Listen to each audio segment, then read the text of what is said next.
Nakapuso karong buntaga atong mahinabi pinagi sa phone patch si Abubakar Gunang, Sharia lawyer sa National Commission on Muslim Filipinos dinhi sa Kabisayan, subay nining pagtimaan sa Feast of Sacrifice sa atong mga Muslim brothers and sisters.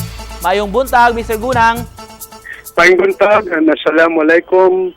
Peace to all Muslims and Christians and all listeners. Thank you so much for joining us this morning. Para sa atong mga non-Muslim brothers and sisters, Mr. Gunang, unsay gitimaan ninyo karong adlaw sa Feast of Sacrifice? This is Eid al-Adha. Eid al-Adha, which mean feast or celebration of the sacrifices that was being observed by the Muslims all over the world. This is, we have to have the prayer this morning, and after this prayer, there has to be a sermon, and then afterward, for 3 days, Muslims shall be given time to celebrate within 3 days. Unsay mga kalihukan, we understand sayo kaganihang buntag, nagkatapok, labi na din sa dakbayan sa Cebu, dito sa Plaza Independencia, sa uban pod nga mga lugar, mga LGUs, mga dako-dako nga areas nagkatapok ato makaigsuunang Muslim. Yes, that is true. This Eid, during Dhul Hijjah, the 10th day of Dhul Hijjah, which fall on the month of June 28, 2023, whereby all Muslims all over the world has to have the prayer in the early morning of 6 o'clock until 8 o'clock. And afterward is the sermon to discuss about the history about the Eid al-Adha of sacrifice. Now, Eid al-Adha means, Eid means feast or celebration, and Adha means sacrifice.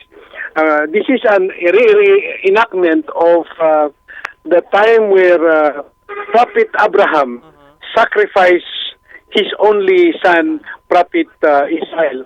And to the Christians and the Jews, believe that it was Isaac that was sacrificed. But whatever it is, the point is, this is the day of sacrifice. As to whoever being sacrificed, is not the issue. The issue is we celebrate because of that sacrifice, and because of that, Muslims all over the world has to reenact, whereby we all have to, those who can afford to sacrifice a goat, any animal permissible, like goat, camel, cow, can be slaughtered by anyone who can afford to slaughter or sacrifice that animal. Now, this is a reenactment when Prophet Ibrahim sacrificed his only son.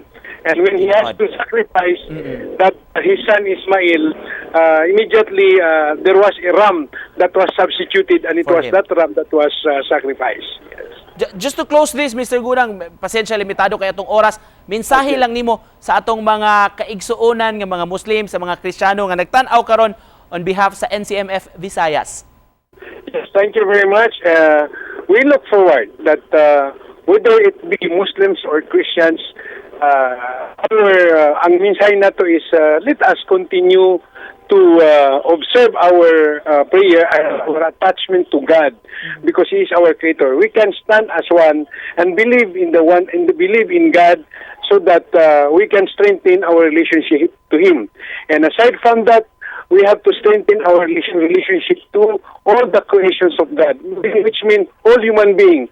So whether you be Muslims or Christians or whatever, we have to be one, and by then we have to respect one another, understand one another, respect the Christians, respect other religion, respect the Muslims. By then we can have unity, by then we can have peace. Wow, thank you so much. Very nice ug timely nga message. Ug miduyog mi sa inyong kasaulogan karong adlaw sa Eid al-Adha. Thank you, Mr. Abubakar Gunang, Sharia lawyer sa NCMF Visayas.